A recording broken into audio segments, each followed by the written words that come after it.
Welcome to the Safe Par Golf Podcast, where two average golfers talk about golf and things. I'm your host, Eric. I almost said it's been a while since we've done one of these in person, but it was literally last week. Yep, it was. It's just, dude, time's flying. It is. I got laid off like last week. So no. It's been super fun. But the issue is time is like I have no construct of time anymore. I woke up and I'm like, I have stuff to do today. And then I'm like, don't. So time right now is Every day's a Saturday for time doesn't exist right now. So it's been weird. You gotta get out there working your golf game. That's true. There you go.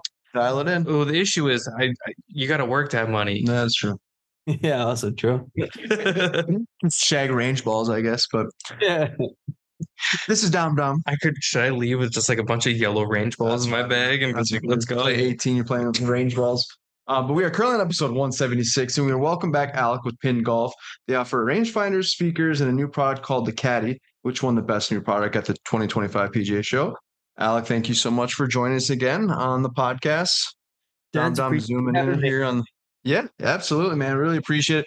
You guys are killing it over there. And again, we mentioned just before we just hopped on here, we kind of discussed the story behind Pin Golf. You've done a really good job. You're really pushing the needle. So congrats on that. But I think this episode, we kind of want to just, emphasize on the Caddy, of course, but we just want to touch base on the rangefinder, the speaker.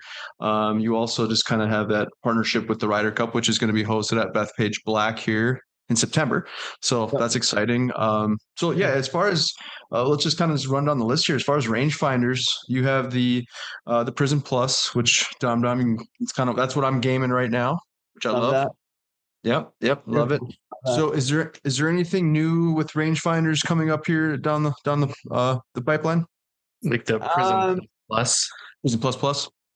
Yeah, definitely no Prism Plus. I think it ends with the Prism Plus. I think the plus ends, the bus stops there. But I mean, in terms of overall rangefinders, I mean, that's our bread and butter, right? We started this company off the back of rangefinders, and we're going to continue to develop and create newer rangefinders moving forward, right? Like you said, the priority right now, just because it's a brand new product, is the Caddy and getting that off the ground and figuring out product market fit there and really pushing forward. But with that being said, the Prism Plus is still an amazing product. And this past year, or currently, it's on the bag of Andrew Novak, who actually won a PGA Tour event not too long ago. So he's very gaming. Cool. Congrats. His caddy Jeff Hamley's gaming it. So it was a really cool experience to see. It was like that month span where they could use rangefinders out on the course during events.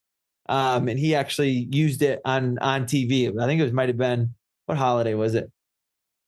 I forget what it was, but I was all around with all my family, and we were watching coming down the stretch, and he broke it out and was on TV, and we were all going nuts, which was a really cool experience. So pretty surreal moment, I'd imagine. I can't even imagine that feeling where it's like, hold on, let me, bam, and then it's on like this. Now the technology nowadays too, you can rewind it. Yeah, you can. We rewound it a number of times. So it was, cool. I mean, that you hit the nail on the head. It was just a surreal moment. It's been a long, almost 7 years now of kind of going at this, and to see our product on national TV during a PGA Tour event to help someone ultimately win an event was just a surreal moment. So a long-winded answer to say, more rangefinders in the pipeline. Not going to throw out a date as to when those are going to be launched, but like I said, that's how we started the company. That's how we've been able to build it. And that's will forever be part of our product suite moving forward for sure. When you talk about that small window, because I was going to ask you about that, as far as rangefinders have been banned for a long time with the PGA Tour, regardless. So did they switch the rule now? Because I know it was legal. Yeah. There's like the last couple of years, they've been like giving a handful of events where you're allowed to use rangefinders. I think their philosophy is that it's going to speed up pace of play. Yep. Jury's still out on that. But with that being said, right, like rangefinders help people play better golf. So if it helps pros get dialed in and they can help shoot lower scores and then ultimately have better fan experience when you're out there, like I'm kind of all for that. It's just like, it was like a 1 month span where they could use them for, I think, like 4 events this past year. or this year. So you were able to your winner, your Novak, out of 4 events, one of the 4. I mean, that's pretty remarkable having the Pin Golf rangefinder get a W. Yeah. Yeah. I mean, it was a nice little badge of honor, Yeah, so for sure. It's been pumped out through our social channels, pumped out through our email channels and all of that. Yeah. But I mean, just a surreal moment. Well, good, man. We hosted a little like par 3 event a couple weeks ago, or co-hosted. I'm sorry, I don't want Abby to listen and be like, what the fuck? Because she messaged me and it'd be a lot of bad words in there.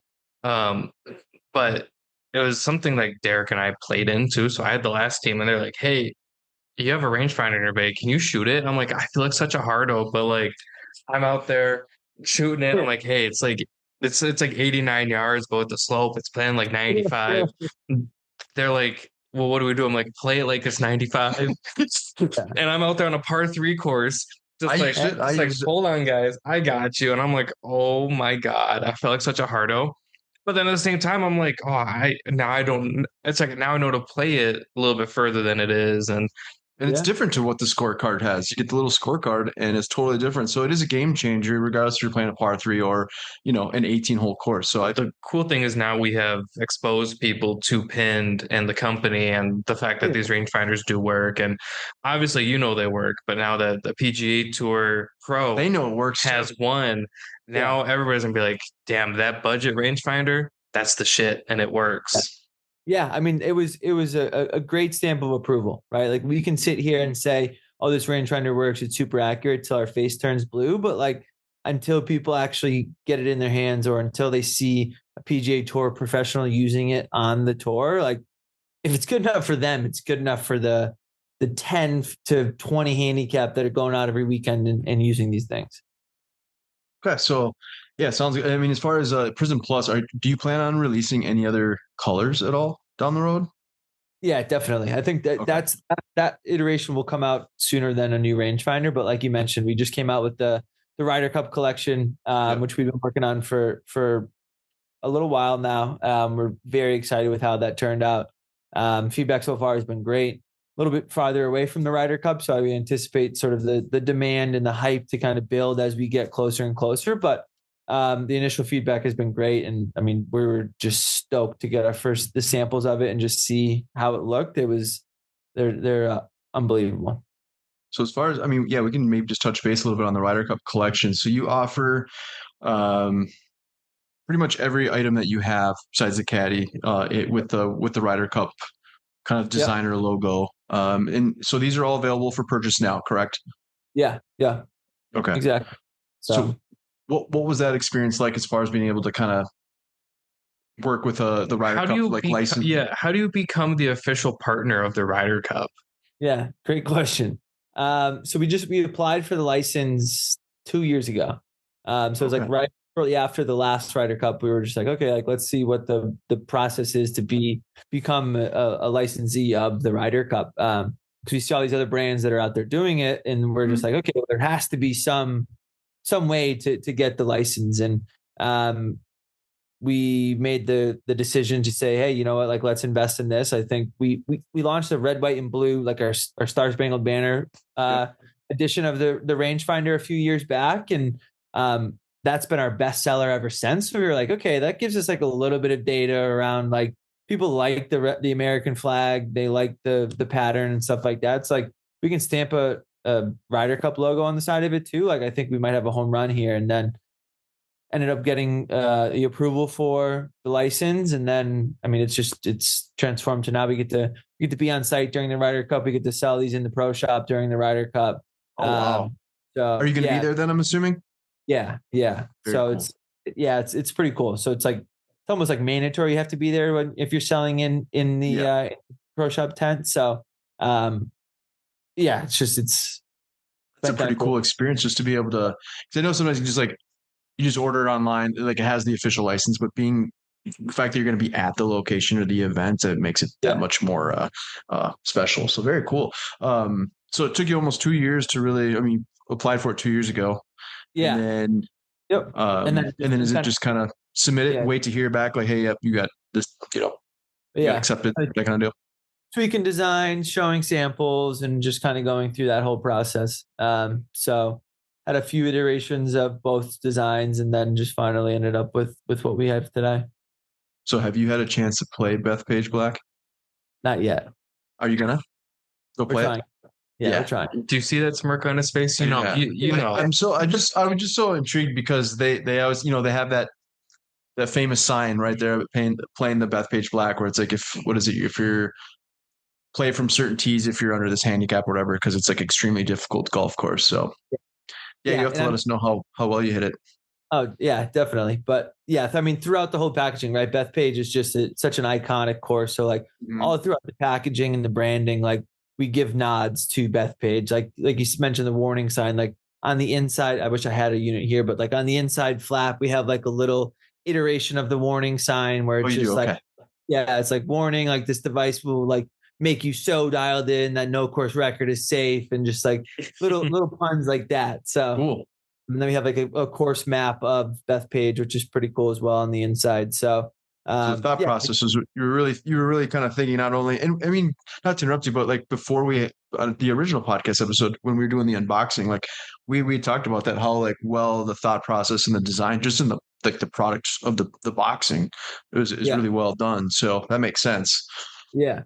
So yeah, I mean, with all our products, we put a lot of time into the packaging. Just we think that when you receive a product, like packaging speaks volumes, and it really shows the level of quality of a product if the packaging is well thought out. So we've tried to do that ever since we started. So yeah, the packaging, we're really happy with just kind of how the whole thing turned out.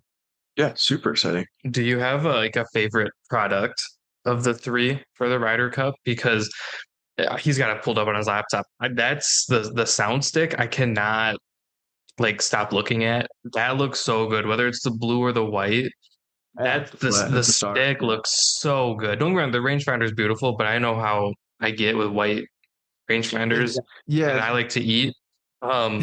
But the stick looks so good. For those of you who watch and don't know what the stick is their big speaker. This one's Derek's. Mine's gray. It's by far my favorite speaker. And like I said, I've had a lot of like speakers. I mean, he has this by his TV. Yeah. So then he streams Bluetooth to it just constantly. I do. Yeah. And then I'll obviously bring it in the bag too when I'm playing golf. But I do a lot more hanging out in the living room than I'm playing golf, unfortunately. So but yeah, that Ryder Cup sound stick is that's a thing of beauty.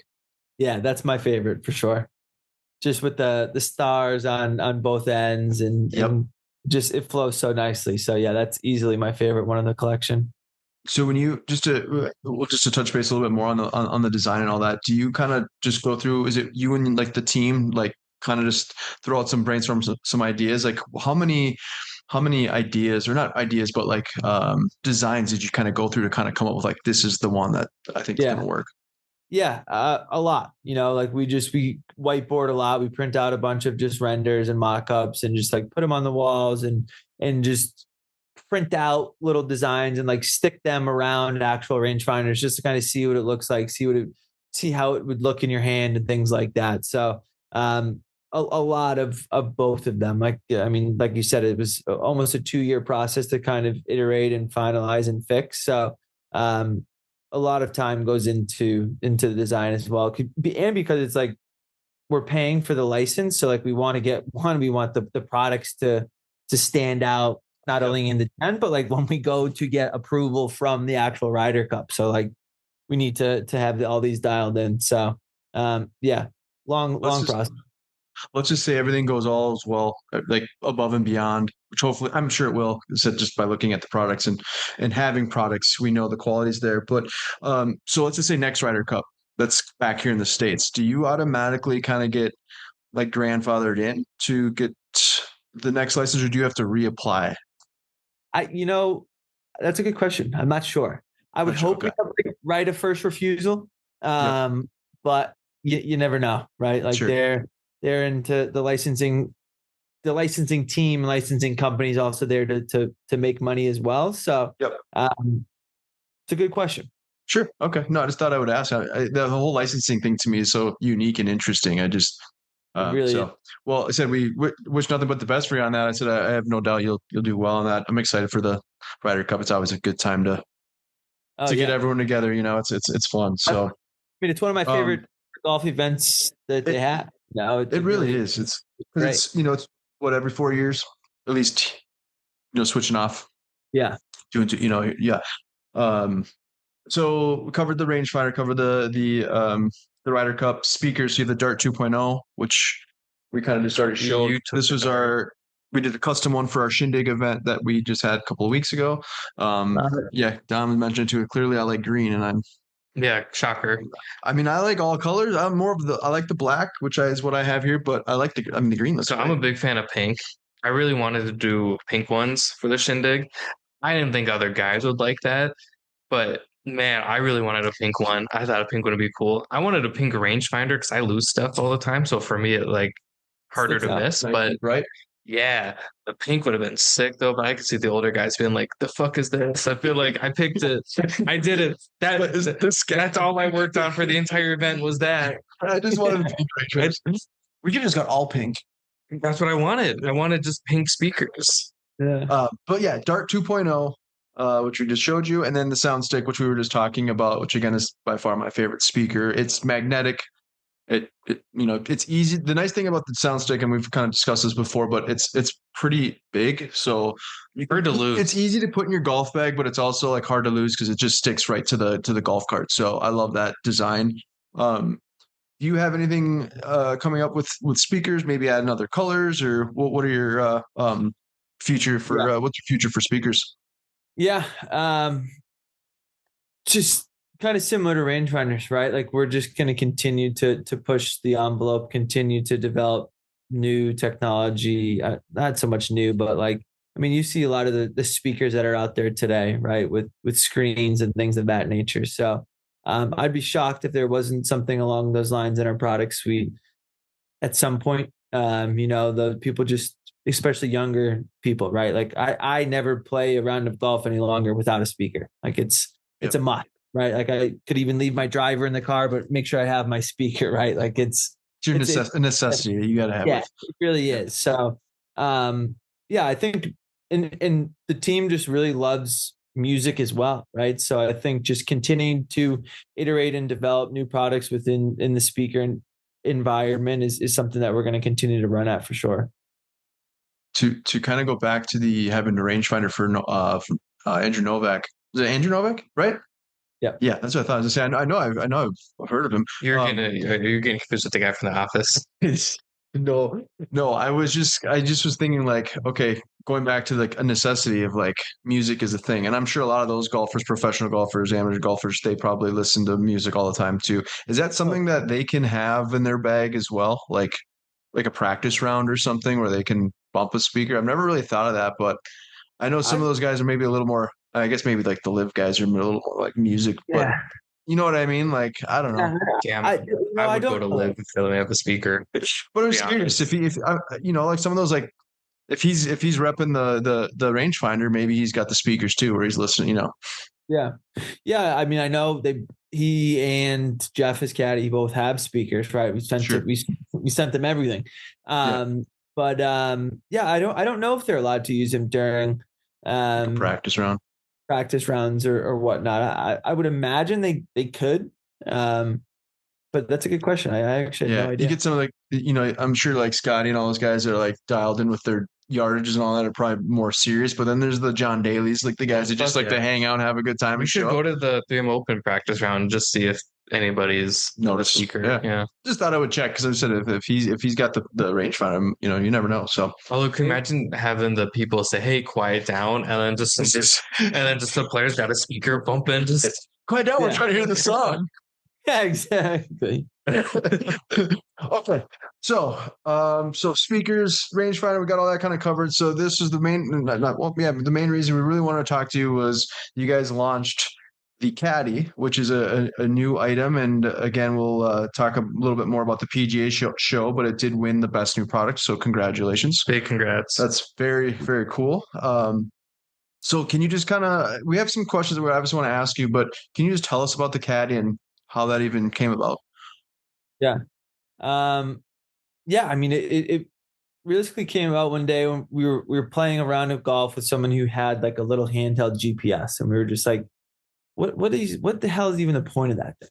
You know, it's like it tells you front, back, and center, but like that's it. Like, I don't care how far front, back, and center is if I'm like in the woods or like or 400 yards away, right? Like that kind of doesn't really do anything for us. So we're just like, okay, well, tablets are a thing, GPS is in carts are a thing. Like the product market fit is essentially there just because like people are familiar with using the touch screen and getting distances that way. And we surveyed a ton of people and they were just like, yeah, I mean, when I show up to a nice course and they have the screens in there, like that's pretty much the distance I use. Right. Like I don't even necessarily pull out a rangefinder if I have the distance on the screen right there. So like, okay, that's interesting.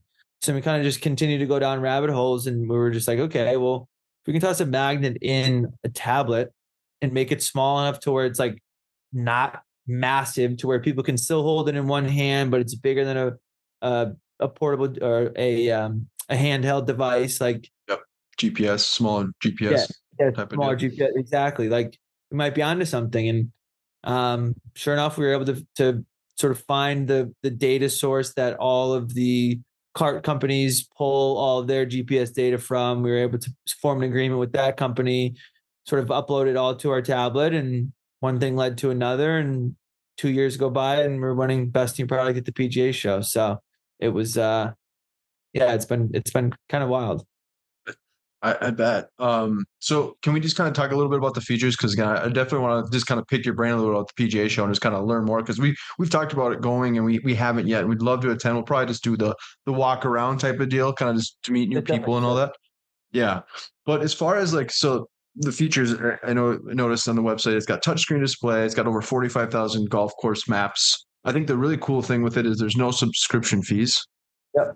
Which is really cool. And it's magnetic. And then Dominic had kind of mentioned that, it has multiplayer games, which seems really cool and unique. Can you just kind of just maybe briefly tell us a little bit about the different features and maybe there might be some that we might have missed? Yeah, no, I mean, you hit the nail on the head, right? I got it right here. Sweet. 45,000 courses. Again, it can fit in your hand. It's not too big to where it can't fit in your hand, but touchscreen GPS. So tap anywhere, you can get distance to that, distance to the middle of the green. You got front, back, center. Super easy to keep score on it. Right now we have stroke play, we have match play, we have teams, we have best ball. So more games coming. But the unique thing about this is we built the entire software besides obviously the mapping data that I just talked about that we licensed. Sure. We built the entire software from the ground up as well. So like this is a living, breathing product. So like the product that you see today and the features that are in it today are going to be different 6 days from now, different 6 weeks from now, 6 months from now. Like it's going to be a completely different product because the software is just going to continue to develop and continue to improve. So, it's essentially the GPS you get in the cart. We ripped it out, put it in a magnetic tablet, and now you can bring it anywhere. A lot of people love the fact that keep all your stats on this, right? Like if you're using the GPS in the carts, like I've never even kept score up there, right? Like it's kind of a pain to do. Just use it as like you said, use it as basically a GPS essentially, not as a scorecard.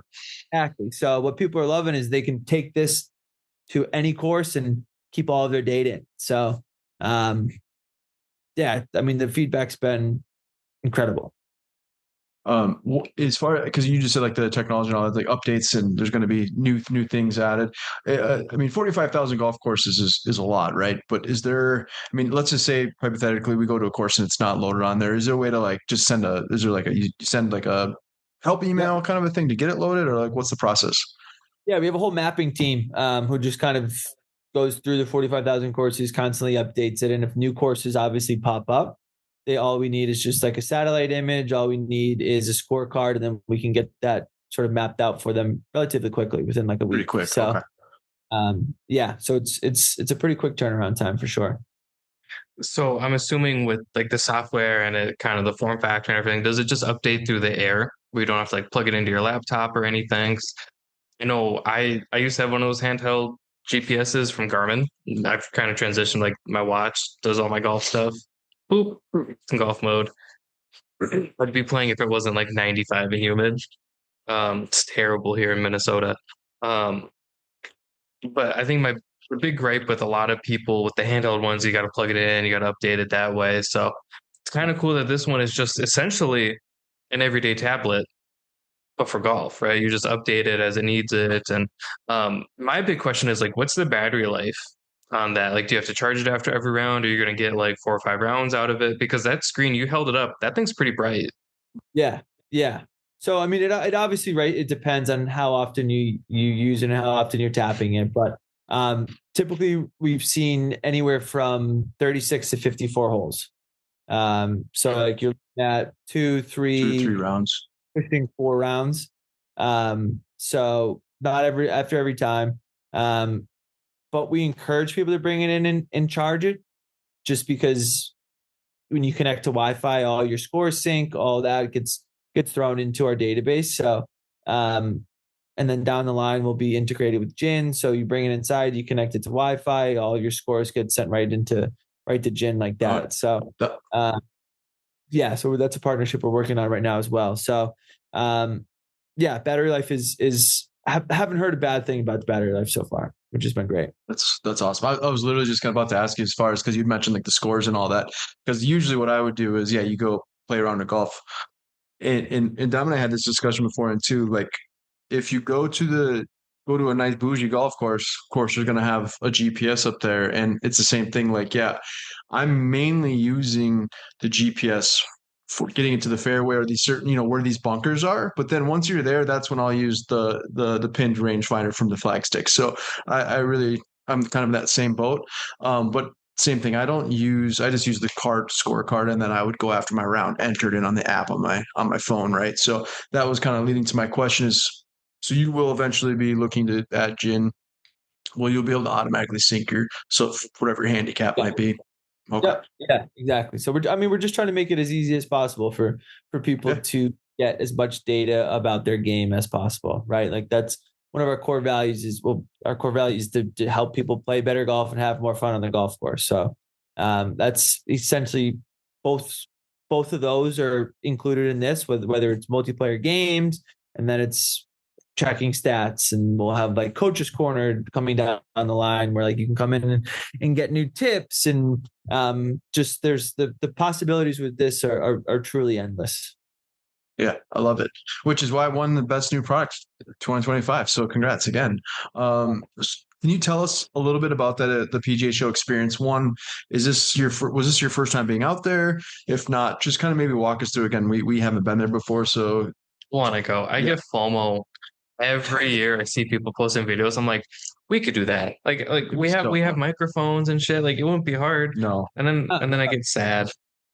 You guys definitely should go. It's a long 3 days. I mean, we're down there all week, but like the show's 3 days. But it's a blast. Like everyone who is remotely in golf is down there, just chopping up, walking around the floor, learning about new products, having conversations, networking. So, but to answer your questions, this was our 4th. I've been 4 times. We exhibited 3 times. And then this one was obviously, because of the award, by far in a way like the best time we've had down there. Sure. So yeah, like I said, it's a long 3 days. I mean, it's from like 8 a.m. to 6 p.m.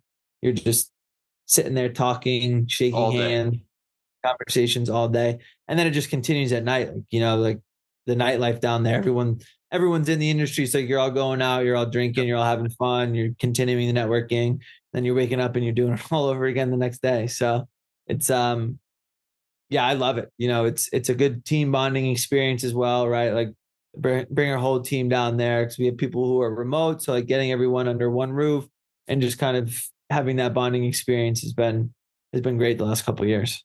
What is it like as far as like the feedback? I mean, so you win this award. I'd imagine it probably really, really helped you out quite a bit, as far as orders and everything else, right? Yeah, I mean, just again, we talked earlier about Andrew Novak giving rangefinders like a stamp of legitimacy, right? Like having a best new product award tied to a product that hasn't even been released yet. Like people who have seen it, like that just continued to build the hype, and that we were allowed to sort of leverage that. Like that helped tremendously, and it's continued to help tremendously, right? It gave it such a stamp of approval, and people are just kind of eating it up. Do they off what other kind of awards do they have there? Do they have do they have one for people that, like, for example, maybe next worst new product? Shittiest product. Yeah. But is there like other awards? So like if you have something that has done really, really well for the past couple of years, you know what I mean? Something that not just new products. What do they have any other awards that they offer? Not really, not that I know of off the top of my head. I think a lot of people just get down there just to escape the cold, right? Like sure. The majority of the world in January is freezing, so they all go down there for the week to kind of escape the cold, or their wives for that matter. But the only other, I think people just go down there just to see the new products as well. They're just you're trying to find what's latest and greatest to bring it into their shop, or to rep the line, or do whatever. So I think highlighting the new product, it's like in a new product zone, is just allows people to kind of go in there and to a dedicated spot to kind of check out what's the latest and greatest. Do you know how many products were in the new product like competition? I don't know the exact number, but there was a decent amount. I want to say there was probably close to 100. Oh wow! Jeez. Yeah. Yeah. Well, I said I know it's a big accomplishment, but yeah, like I said, I know Ben from Kid Caddy. He didn't win, but he was top. What, 5 or 10? Yeah. With Ben with Kid Caddy, I don't know if you've seen that, but you probably have, because he was out there a couple of years ago. But he's a local guy here, and nice. Yeah, quote me on that. I mean, obviously we're on a podcast, so it's quoted. But there was I mean, it's this massive. There's a lot. There's a lot in there. So yeah. And then do you just have like a team of people at the PGA show that kind of go through and then just end up kind of putting their vote together, and whoever, majority wins? Exactly. Sweet. Well, yeah, regardless if it was 100 to if there was 10, 1,000, doesn't matter. That's still impressive regardless. So yeah, we won't quote you even though we already quoted. Yeah. So with the PGA show, on the first pod, we talked about how important it is for people to like touch the products, and especially since people see like the price on this and they get a little wary, and being able to touch it, feel it, use it is like a game changer for a lot of companies, right? Do you see a big surge of orders every year around January after the PGA show, and people are able to touch it? And are they able to actually order them at the PGA show? So are you guys able to like take orders and everything, or sell physical boxes of the rangefinders or speakers? Yeah. Yes. So we do see a nice uptick in the beginning of the year, just because, again, everyone goes down there, and that's sort of where they spend the majority of their money, their budget, right? They're gearing up for the year. So we do see a lot of orders. We have 40 independent outside sales reps across the country who are pretty much all down there. So they're bringing their buyers around, showing off the products and stuff like that. So we're not like swiping credit cards and like dishing out product like that, but we'll write a decent amount of orders over the 3-day span of just like, okay, I'll take half a dozen of the rangefinders, I'll take half a dozen of the speakers. We'll ship them May 15th and we'll be good. So that's sort of like the order taking that we see down there. Not so much such like swiping credit cards and yeah, not like a big shopping center at the PGA show. Which is good, because it kind of saves us from bringing down tons and tons of inventory. That's true. So we bring just enough to kind of show, to allow people to touch, to feel, to kind of set up our booth. And then we end up kind of just like dishing that out to either whether it's influencers or our sales reps or people just kind of curious about the products. Like, yeah, just take it. Just give us a shout out. Besides winning the best new product, what was one of your coolest experiences you've had at the PGA show, whether it was, any time in the 4 years that you went out there? I mean, last year we hosted a happy hour for a lot of our sales reps, a lot of our partners and everything. Like we rented out a nice little bar right there on the strip that the convention center is on, and just to see the amount of people that kind of showed up to that, and just to be able to walk around and have conversations about pin, about golf in general was really cool just to have everyone kind of congregate in one spot and have pin be sort of the meshing factor between all of that. That was really cool. And then just the amount of people you get to meet down there. Like I said, you see so many people online these days, and your friends online shooting DMs back and forth. But like just to be able to shake someone's hand, like say what's up to them in person, and just like actually have a conversation and not just like back and forth on DMs. It really goes a long way. Like a lot of deals and partnerships are formed that way just by having a couple of beers with people and just actually communicating with them. Yep. Is there anything that we might have missed regarding the caddy? If you haven't already, go and buy one. I'd say it's available now, right? No, it's available now. It's no, not nothing really. Just okay. I didn't really even get a chance to do some rapid fire questions, but we could probably rope some in here real quick. I got a couple, I guess you should say. Lay it on me. Well, let me just go ahead. Okay. Well, I think we've asked this before. We could switch it up. Dom, you got your good question about first on the tee. Talking speakers, So at the Shindig, we do walk-up songs. It's super fun. What would your walk-up song be? Hole one. You're with your crew. What do you listen to? I've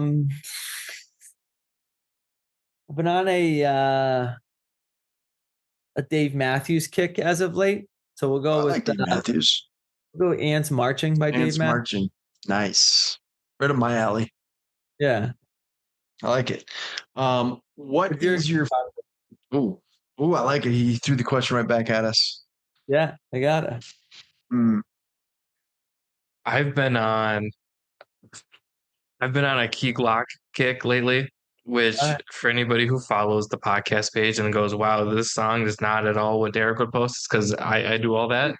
So it's been a lot of Key Glock. I think I would do Watch the Throne, Sunny Days, or Glockavelli off the new album are all pretty good. Be like fun, energetic walk-up songs. Derek's got to look, but we all know he's going to say the Bulls theme song from the 90s. That's kind of my jam. I like that one. I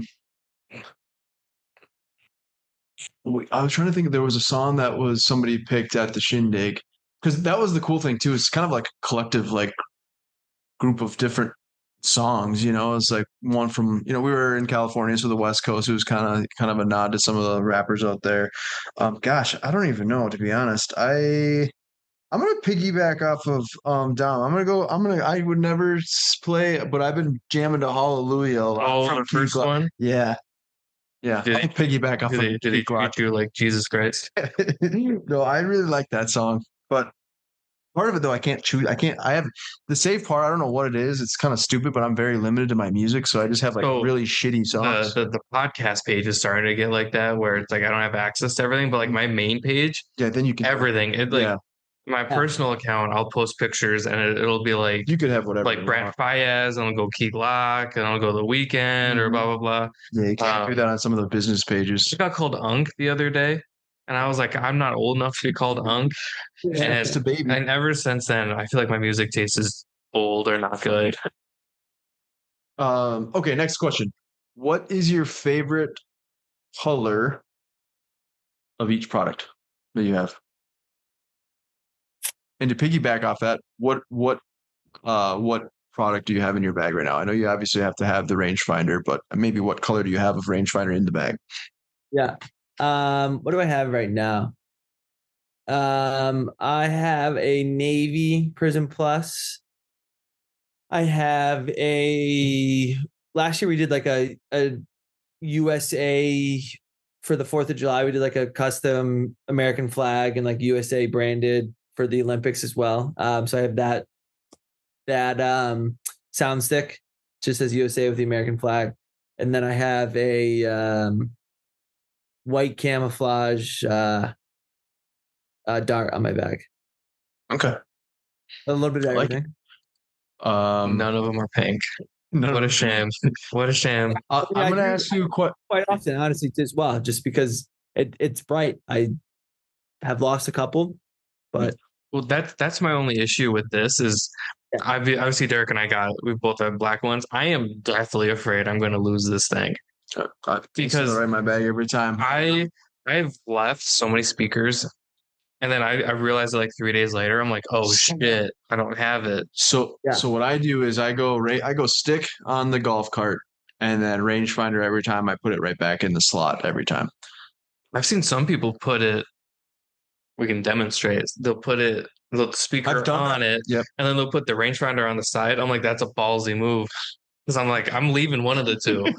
Yeah, but I have had them both. Yeah, I've seen like tricks where you put your keys in your rangefinder case, so you're not going to forget your keys. So it's like once you go to get your keys out of your rangefinder, you're like, oh, perfect, I need to grab my rangefinder, toss it in there. So that's not a bad. I have a valuables pouch though, so like that's where my keys go. Although now I switch over to that Palm utility bag. You gotta put it in the. Now I could, yeah. Good, yeah. That's actually a really good idea. Palm makes like a utility bag, and the back zipper fits like rangefinders, and then the front two fits up. So I could throw my keys in the back one, but then with my luck, I'd lose my keys. Because like you have a rangefinder, but the keys would fall out. Yeah, exactly. You're like, son of a, but I have the rangefinder. Okay, Bethpage Black, you're going out there. What is one thing that you were really looking forward to besides actually being at the event? Like, do you have a restaurant in mind that you want to go visit, or maybe another course that you want to go play? Is there anything specifically that you're really looking forward to besides the event itself? And how over par do you think you'll shoot if you end up playing Bethpage Black? Or how far under par are you going to shoot? Oh, that person fucked me up. Not even close. That was like 6 rapid fire questions and 1 question. I know. I've been busy playing with the magnets. Oh shit. Yeah, we'll knock them off one at a time. Restaurants or anything? I don't really know Long Island that well. So I spent the last couple months. I've spent a decent amount of time in New York, just in downtown Manhattan. So a lot of good restaurants, a lot of good food there. But actually on Long Island, I don't necessarily know really what's out there. So I'm just excited to go out there, see the property, be on property. I'm most excited too, because I'm almost positive you have to like sleep in your car to get tee times at Bethpage. So we're gonna do that whole ordeal. So I'm excited to kind of see that unfold and just kind of see if it lets. Gonna document and everything too. Get it all. Yes. For sure. Yeah. So excited to do that. Excited to kind of see that. But I mean, I'm not even gonna be. I couldn't even tell you what I'm gonna shoot. I'd like to say that I'd break 90, but like realistically, I'm shooting to break 100 when I'm out there, like that's, I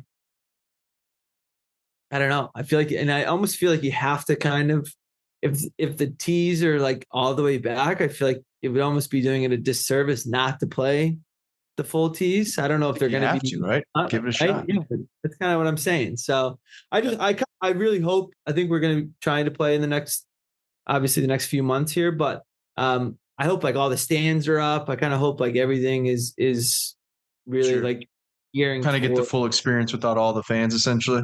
Yeah, if you need 2 fans, come out there. We'll join you. We'll chirp you too. Yeah, perfect. We'll play a little Dave Matthews. I'm real good at the sound stick. Yeah. So was there another question that you had? As part of my severance, I got my work van, so we could go camp out in the van. Yeah, there we go. Make the trip over from Minnesota. We'll meet you over there. Shoot at 208. Wow. Yeah. I'd be pumped if I shot the best 208 I've ever shot. Oh, yeah. Good cost per stroke. Good cost per stroke. That's what we're out here for. Exactly. I went the scenic route, guys. I shot a 300. Yeah, exactly. We've asked this question before, but we always ask a food-related question at the end. So, Dom, you want to go ahead and ask it however you'd like to? So I was invited to Boston, so I might go. I might sleep on Brendan's couch from Duffin Up, Shout out Duff or Daddy. Brian's, maybe Brian's. If I'm ever over in your neck of the woods, walk us through where we're eating. I think last year we took us to seafood on the pod. Feel free to take us back to seafood, but where are we going? We'd probably hit up the North End. Nice Italian dish. I'm actually going there this weekend, so it's kind of top of mind. Nice. But yeah, there's just the North End is just littered with nice, small, little Italian spots. Kind of makes you feel like you're in Italy, and I haven't really been to a bad spot there. So North End is the place to be. North End's the place to be.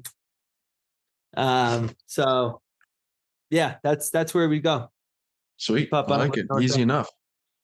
Alec, we really appreciate your time. Thank you so much for joining us on the podcast again. And hopefully we can have you again maybe later on this year or even next year. We could talk about what else you got coming down the pipeline. Prism plus. Yeah, yes, exactly.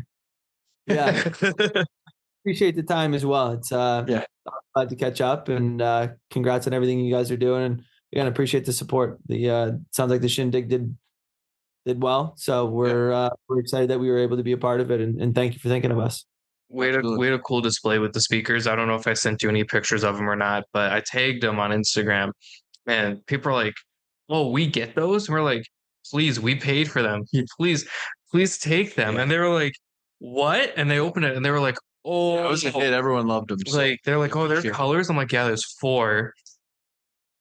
I think the red one is like the one that neither of us own. Like, I don't think anybody went home. Quickest. Yeah. I think all of them were really, really well done, but I think the red was the navy's my favorite. Yeah. That navy blue with the white pops, but people saw them and they were like, "Oh my God, we get these!" And I was like, "Yes, please take them. Otherwise, we have to ship them back to Minnesota." Yeah. If you have more pictures of that, I know you guys tagged us on Instagram, but feel free to fire over as many pictures as you guys have. We'd love to see that. Love to send it out to our email us all of our reps just to kind of show them what's going on. Well, again, thanks for everything too, and thanks for helping us. You also sponsored some rangefinders for our event as well, so we really appreciate it. First place got the original prisms, yeah. So that was a hit as well. So thank you again, man. We really appreciate it. The green on that, not to keep you, is phenomenal. I would never lose that. Neon. Yeah. Oh yeah. If you lose that, you've had one. You got problems. Yeah. I mean, you're losing your keys too if you're losing that. Yeah. That's like the only thing I'm deathly afraid of losing are my car keys.